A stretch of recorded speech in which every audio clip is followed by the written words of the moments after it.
Hay una frase que cuando la dices en tu oración, algo cambia. No sabes exactamente qué. No puedes explicarlo con palabras. Pero lo sientes. En el pecho. En el espíritu. Como si de repente el aire de la habitación cambiara de temperatura y algo que estaba cerrado se abriera sin hacer ruido. Quizás la has dicho alguna vez sin entender por qué funcionó. Quizás la escuchaste en la oración de alguien más y algo en ti se despertó cuando la pronunciaron. O quizás nunca la has usado y por eso llevas tiempo sintiendo que tu oración llega hasta cierto punto y no más allá. Como si hubiera un techo invisible que tus palabras no logran atravesar por más fe que pongas en ellas. Hoy vas a entender exactamente qué es esa frase. ¿Por qué funciona? ¿Qué activa en el ámbito espiritual cuando la pronuncias con convicción?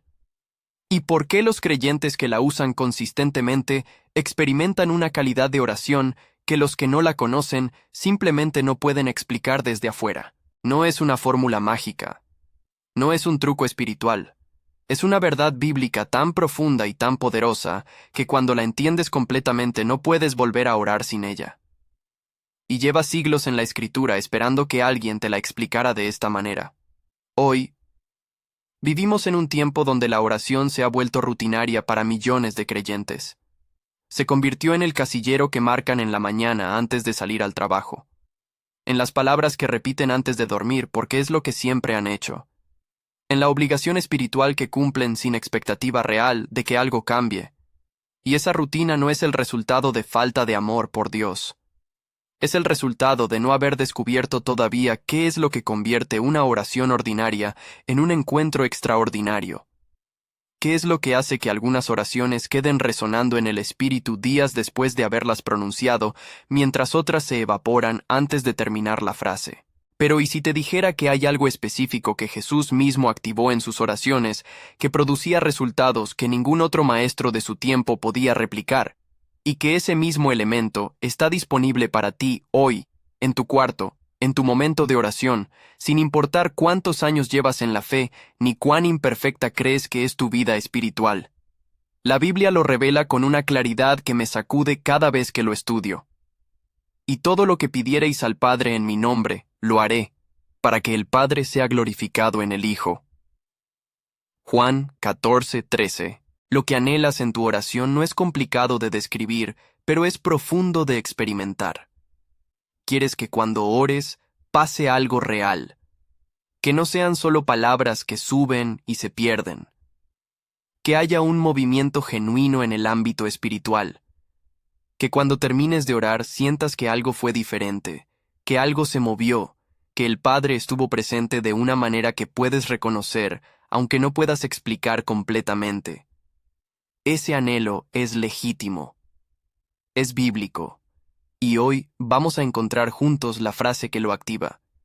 Pero antes de revelártela, necesito que veas algo que ocurrió en la Biblia con alguien que descubrió exactamente esto en el momento más oscuro de su vida. Era una mujer que llevaba 12 años sangrando.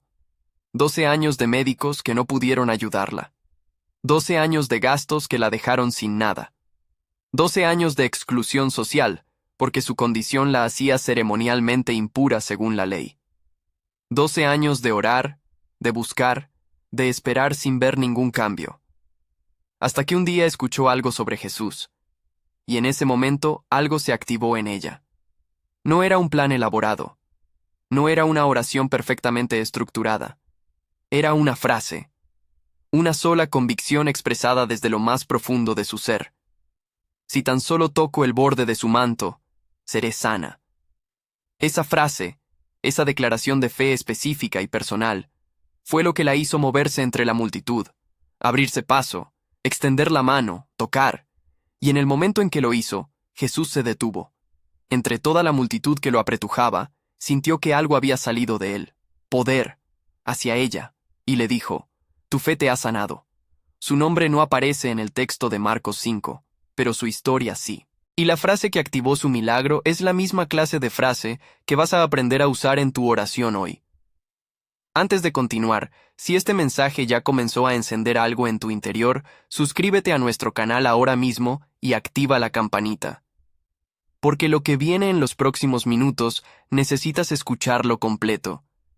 Y escribe en los comentarios esta frase: Señor, activa en mi oración todo lo que has puesto disponible para mí. Escríbela ahora. Es una declaración de hambre espiritual, y Dios honra ese tipo de hambre más de lo que imaginas. Quédate hasta el final porque la revelación que voy a darte hoy no solo va a cambiar cómo oras, va a cambiar lo que esperas cuando terminas de orar. Vamos juntos. 1. La frase que activa todo y por qué tiene el poder que tiene. Voy a decírtela ahora, sin más suspenso, porque merece ser escuchada con toda la atención disponible y no al final de una larga introducción. La frase es: Señor, yo creo. 2 palabras en español. 3 sílabas. Y sin embargo contienen uno de los principios espirituales más poderosos de toda la Escritura. Porque cuando las dices en tu oración, cuando las pronuncias desde la convicción genuina, y no como fórmula religiosa, estás haciendo algo que transforma completamente la naturaleza de lo que estás pidiendo. Estás activando el mecanismo que Jesús identificó una y otra vez como la condición que precede al milagro. Estás abriendo el canal por donde el poder de Dios puede fluir hacia tu situación específica. Estás haciendo exactamente lo que la mujer del flujo de sangre hizo cuando se abrió paso entre la multitud. Pero necesitas entender por qué. No para que lo repitas mecánicamente con la esperanza de que funcione como encantamiento, sino para que cuando lo digas desde la comprensión plena de qué estás declarando y por qué el cielo responde. Marcos 9:23 es el versículo que más directamente revela el poder de esta frase. Jesús le dice al padre del muchacho endemoniado algo que debería cambiar para siempre la manera en que entiendes la oración. Si puedes creer, al que cree todo le es posible. Al que cree, todo le es posible. No algunas cosas, no las cosas que parecen razonables. Todo. La condición no es el tamaño de la necesidad, no es la gravedad de la situación, no es el tiempo que llevas esperando. Es la presencia o ausencia de la fe que declara: yo creo. Y ahora observa lo que ocurre inmediatamente después en ese mismo pasaje. El padre, al escuchar eso, hace algo que me parece uno de los momentos más honestamente humanos de todo el Evangelio. Grita con lágrimas: creo, ayuda a mi incredulidad. Ese hombre no tenía una fe perfecta. Tenía una fe mezclada con duda. Una fe incompleta. Una fe que él mismo reconocía como insuficiente. Y sin embargo, lo primero que salió de su boca fue la declaración: creo. Puso la fe que tenía, por pequeña que fuera, en el único lugar donde podía crecer. La declaró en voz alta delante de Jesús. Y ese milagro ocurrió. Eso desmonta uno de los mitos más dañinos que existen en la cultura cristiana popular. El mito de que tienes que tener una fe perfecta, completa, sin ninguna sombra de duda, para que Dios responda a tu oración. Si ese fuera el estándar, ningún ser humano calificaría. Nunca. Porque la duda es parte de la experiencia humana, y Dios lo sabe. Lo que Él busca no es la ausencia de duda. Busca la presencia de una decisión. La decisión de declarar: yo creo, aunque en algún rincón de tu corazón haya partes que todavía luchan con la incertidumbre. Hebreos 11:1 define la fe de una manera que nunca deberías olvidar. Es, pues, la fe la certeza de lo que se espera, la convicción de lo que no se ve. Certeza de lo que se espera. Convicción de lo que no se ve. No emoción de lo que se siente. No seguridad de lo que se comprueba. Certeza y convicción que existen antes de la evidencia. Antes del milagro. Antes de la respuesta visible. Eso es exactamente lo que, Señor, yo creo, declara cuando lo dices en tu oración antes de ver ningún resultado. Déjame mostrarte lo que activa específicamente esta frase cuando la pronuncias con convicción genuina. Activa tu propia fe. Hay algo neurológico y espiritual que ocurre cuando verbalizas una convicción. Lo que dices en voz alta refuerza lo que crees internamente de una manera que el pensamiento silencioso no puede replicar. Cuando dices: Señor, yo creo, no solo le estás informando a Dios de tu fe, te estás informando a ti mismo. Estás instruyendo a tu propio espíritu, mente y emociones a alinearse con la declaración que tu boca acaba de pronunciar. Romanos 10:10 establece este principio en el contexto de la salvación, pero que aplica a toda la vida de fe. Porque con el corazón se cree para justicia, pero con la boca se confiesa para salvación. El corazón cree. La boca confiesa. Los dos juntos producen el resultado completo. Activa la atención de Dios sobre tu petición de una manera específica. No porque Dios necesite ser informado de tu fe para poder actuar. Él ya lo sabe todo. Sino porque la declaración de fe posiciona tu corazón en la postura de recibir lo que Él ya quiere darte. Es como abrir las manos. Dios ya tiene lo que necesitas. Pero la fe declarada es el acto de abrir las manos para recibirlo. Activa la guerra espiritual en tu favor. El enemigo sabe que la fe del creyente es su mayor amenaza, y cuando declaras yo creo sobre algo específico, sobre una sanidad, sobre una restauración, sobre una provisión, sobre una puerta que necesita abrirse, estás tomando posición en el ámbito espiritual. Estás plantando una bandera. Estás declarando de qué lado estás parado en esa batalla. Y eso produce movimiento en dimensiones que no puedes ver, pero que son completamente reales. Activa la expectativa que transforma la espera. Hay una diferencia enorme entre esperar sin saber si algo llegará y esperar con la certeza de que viene. La primera produce ansiedad, la segunda produce paz. Señor, yo creo. Convierte la espera de resultado incierto en espera de resultado prometido. Y esa diferencia se siente. En el cuerpo, en la mente, en el espíritu. Quiero preguntarte algo con honestidad. ¿Cuándo fue la última vez que en tu oración declaraste yo creo sobre algo específico que estás pidiendo? No, ojalá. No, quizás. No si es tu voluntad desde el miedo, sino yo creo desde la convicción. Si tienes que pensar mucho para recordarlo, eso te dice algo importante sobre por qué tu oración puede estar sintiéndose sin movimiento. Escríbeme ahora en los comentarios desde qué ciudad me escuchas hoy. Quiero saber hasta dónde llega este mensaje. Y mientras escribes tu ciudad, piensa en una situación específica en tu vida sobre la que hoy vas a declarar yo creo, por primera vez o con una convicción renovada. 2. Lo que Jesús hacía diferente cuando oraba y que nadie te ha explicado así. Hay algo en las oraciones de Jesús que los que estaban cerca de él percibían con claridad, pero que les costaba trabajo describir. Lo sabemos porque después de uno de sus tiempos de oración, sus discípulos le pidieron que les enseñara a orar. No le pidieron que les enseñara a predicar, aunque predicaba mejor que nadie. No le pidieron que les enseñara a sanar, aunque sanaba con una autoridad sin precedentes. Le pidieron específicamente que les enseñara a orar, porque habían observado algo en su manera de relacionarse con el Padre que era cualitativamente diferente a todo lo que ellos conocían, y querían eso, que era diferente. Hay múltiples respuestas posibles y todas son verdaderas, pero hay una que rara vez se menciona y que tiene todo que ver con lo que estamos estudiando hoy. Jesús oraba desde la certeza absoluta de que era escuchado. Siempre. Sin excepción. Sin fluctuación. Y esa certeza no era arrogancia.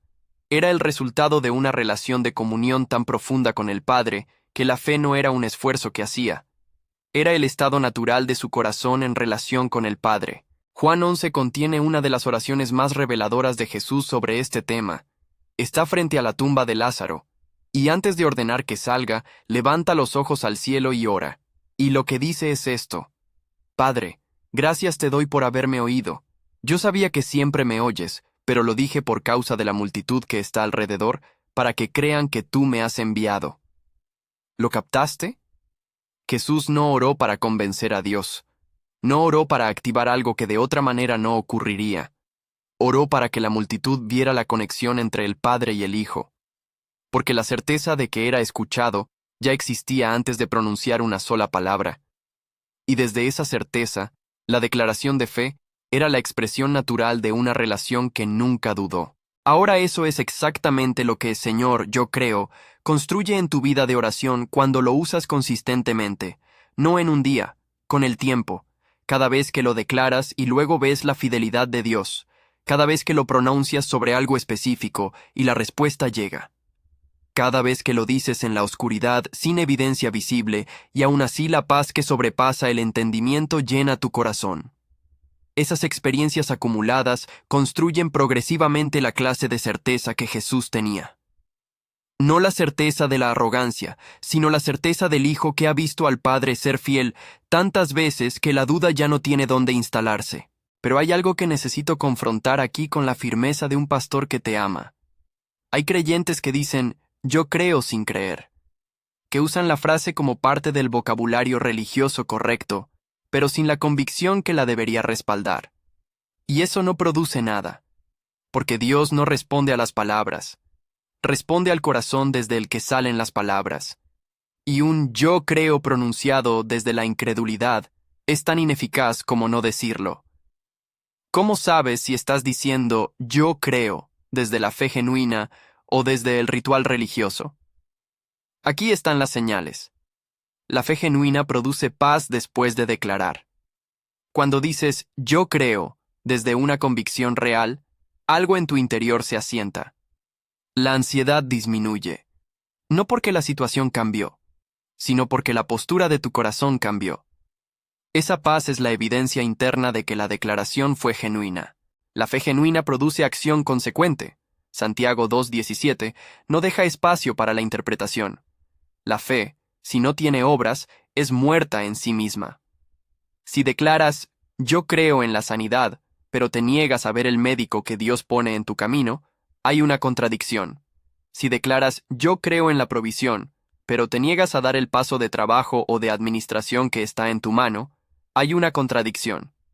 La fe genuina no reemplaza la acción. La impulsa desde la convicción de que Dios está actuando también mientras tú actúas. La fe genuina se mantiene en la espera sin colapsar. Hebreos 10:23 dice, mantengamos firme, sin fluctuar, la profesión de nuestra esperanza, porque fiel es el que prometió. Sin fluctuar. Eso no significa que no habrá momentos de duda. Significa que la declaración de fe no depende del estado emocional del momento. Que aunque un día te sientas seguro y al siguiente sientas que el miedo regresa, la declaración yo creo puede ser pronunciada como decisión aunque no como emoción. Y esa consistencia, esa persistencia en la declaración de fe, es lo que eventualmente produce la experiencia de la respuesta. Si este mensaje te está hablando al corazón ahora mismo, quiero que hagas algo. Dale like a este video. No como gesto automático, sino como el reconocimiento de que este tipo de enseñanza tiene valor real para tu vida espiritual. Y si hay alguien en tu vida que necesita aprender a activar su oración de esta manera, compártelo con esa persona ahora mismo. Porque puede ser que la declaración de fe que esa persona necesita hacer hoy sea la que cambie el curso de su historia. 3. Los 3 momentos específicos en que esta frase tiene más poder. Hay momentos en la vida de oración donde, Señor, yo creo, no solo es poderoso, es absolutamente crítico, donde su ausencia puede marcar la diferencia entre una situación que se resuelve y una que se prolonga innecesariamente.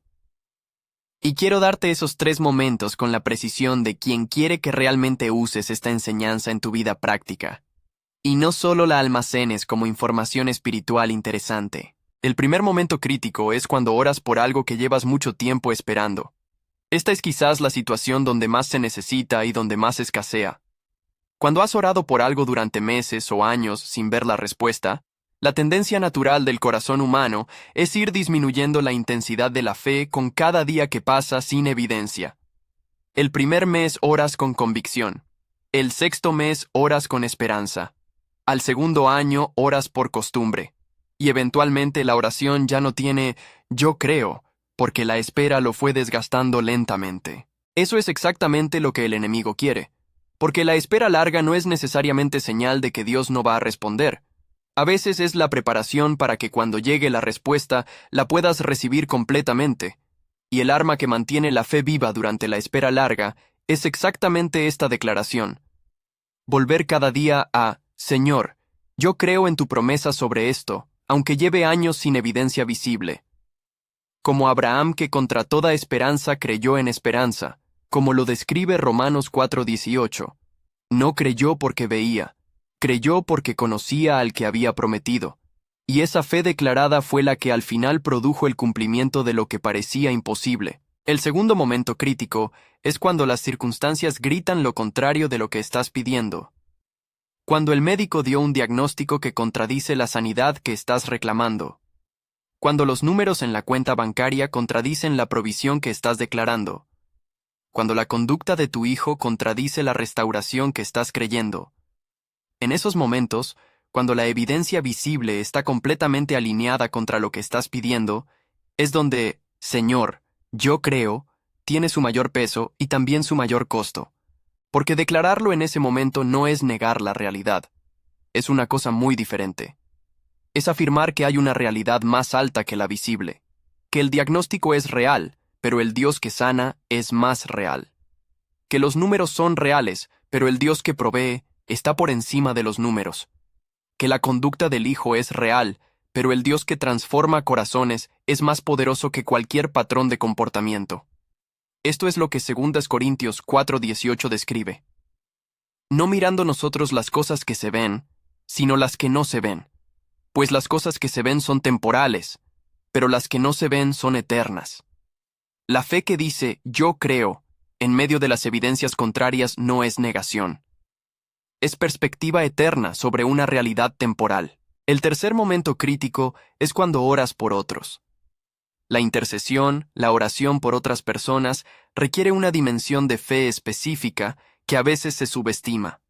Porque cuando oras por ti mismo, aunque haya duda, hay un deseo personal que te mantiene orando. Pero cuando oras por otro, cuando intercedes por la salvación de alguien, por la sanidad de alguien, por la restauración de alguien, la fe tiene que ser sostenida solo por la convicción de que Dios puede y quiere actuar en esa vida, aunque tú no estés viendo nada desde afuera. Aquí es donde, Señor, yo creo en la salvación de mi hijo, o, Señor, yo creo en la restauración de este matrimonio. Tiene un peso espiritual que no puede subestimarse. No estás declarando algo que ves. Estás declarando algo que el carácter de Dios garantiza como posible. Y esa declaración de fe en la intercesión tiene consecuencias reales en el ámbito espiritual sobre la persona por quien oras. Ezequiel 37 muestra algo que me parece una de las imágenes más poderosas de toda la Biblia sobre la fe en la intercesión. El valle de los huesos secos. Todo indicio de vida había desaparecido. Era el cuadro de la imposibilidad más absoluta. Y Dios le preguntó a Ezequiel, ¿pueden vivir estos huesos? Y Ezequiel pudo haber dicho, claramente no, están secos, llevan mucho tiempo muertos, humanamente es imposible, pero respondió, Señor Dios, tú lo sabes. Y luego Dios le ordenó profetizar, hablarle a los huesos secos con fe, declarar sobre lo que parecía muerto. Y cuando Ezequiel obedeció, cuando pronunció la palabra de Dios sobre aquella desolación, algo ocurrió que ninguna ley natural podía explicar. Hay una situación en tu vida o en la vida de alguien que amas que parece exactamente ese valle. Un matrimonio que parece muerto. Una relación familiar que parece sin solución. Una situación económica que parece sin salida. Un hijo que parece perdido sin regreso. Ese es exactamente el tipo de situación sobre la que, Señor, yo creo, necesita ser declarado con más fuerza. No porque la situación lo merezca, sino porque el Dios que puede resucitar huesos secos lo merece. Escribe en los comentarios el nombre de alguien por quien estás intercediendo ahora mismo y sobre quien hoy vas a declarar yo creo, con una fe renovada. Solo su nombre. Y sabe que al escribirlo lo estás llevando delante del trono de la gracia, junto a miles de creyentes de esta comunidad que van a creer contigo. 4. Lo que ocurre en tu vida cuando yo creo se convierte en el fundamento de cada oración. Y llegamos al lugar donde todo lo que hemos aprendido hoy se convierte en algo más que enseñanza. Se convierte en transformación. En el fruto visible e invisible de una vida de oración, construida sobre la declaración consistente de la fe. Quiero hablarte de algo que pocas veces se describe con honestidad en los mensajes sobre la fe y que necesitas escuchar si vas a aplicar lo que aprendiste hoy de manera sostenida. La transformación que produce el yo creo consistente en tu vida de oración no siempre es inmediata. No siempre se produce en una semana de practicar esta declaración. A veces lo que ocurre primero no es que las circunstancias cambian. Es que tú cambias, tu perspectiva, tu paz, tu capacidad de sostener la fe en medio de la presión. Y eso, aunque no sea lo que pediste, es a menudo el regalo más valioso que Dios produce a través del proceso de creer antes de ver. Pablo describe algo en Filipenses 4:11 que me parece una de las declaraciones más maduras de toda la Escritura. He aprendido a contentarme, cualquiera que sea mi situación. Aprendido.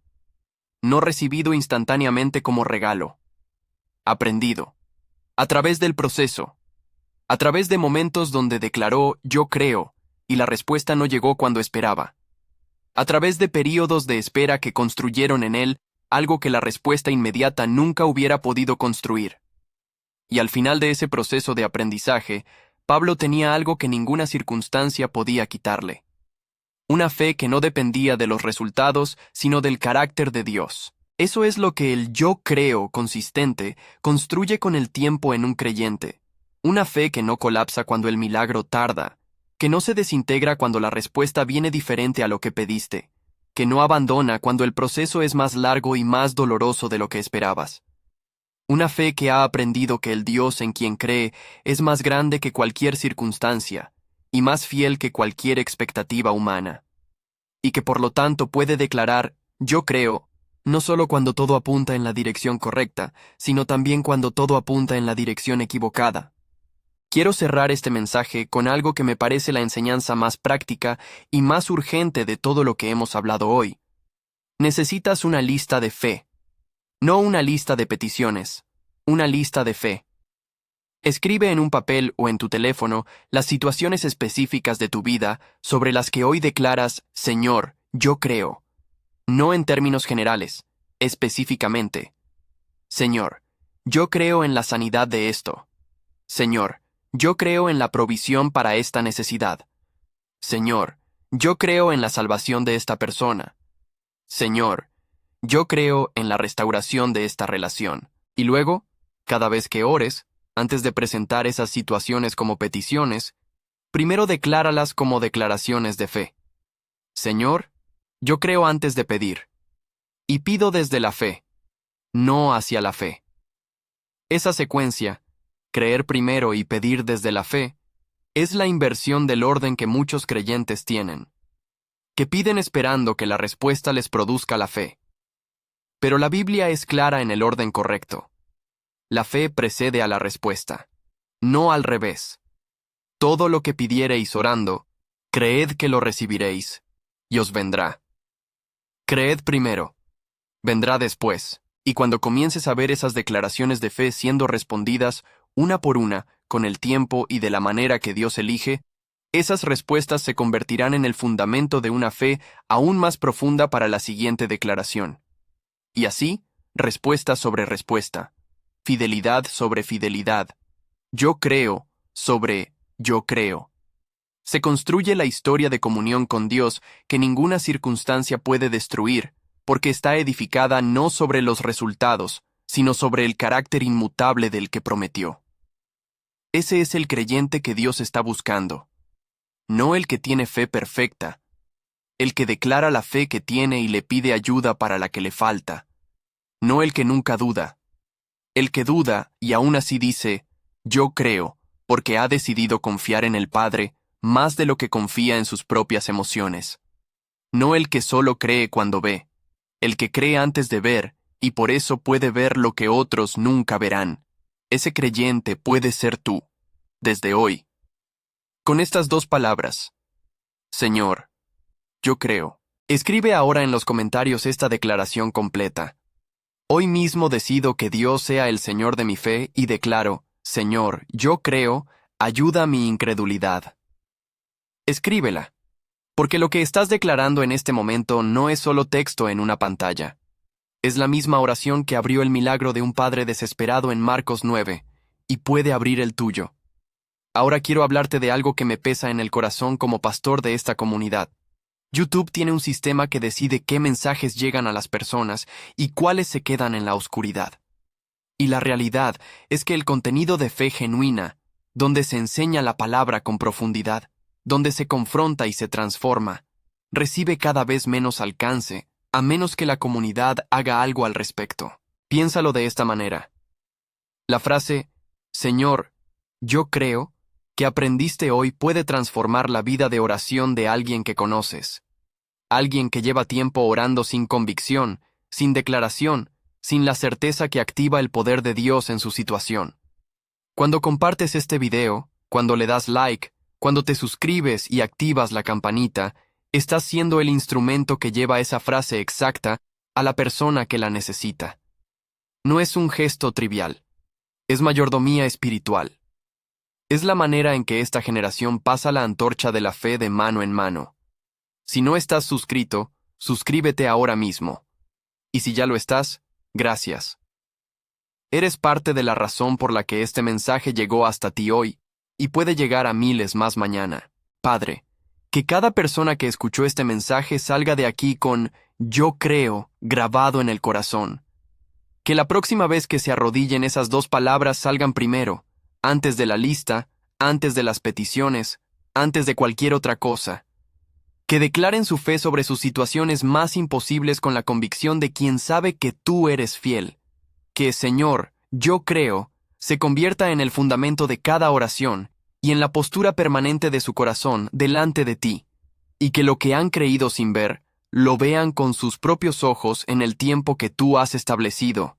En el nombre de Jesús, amén. Si puedes creer, al que cree todo, le es posible. Marcos 9:23. Te espero en el siguiente video. Que Dios te bendiga.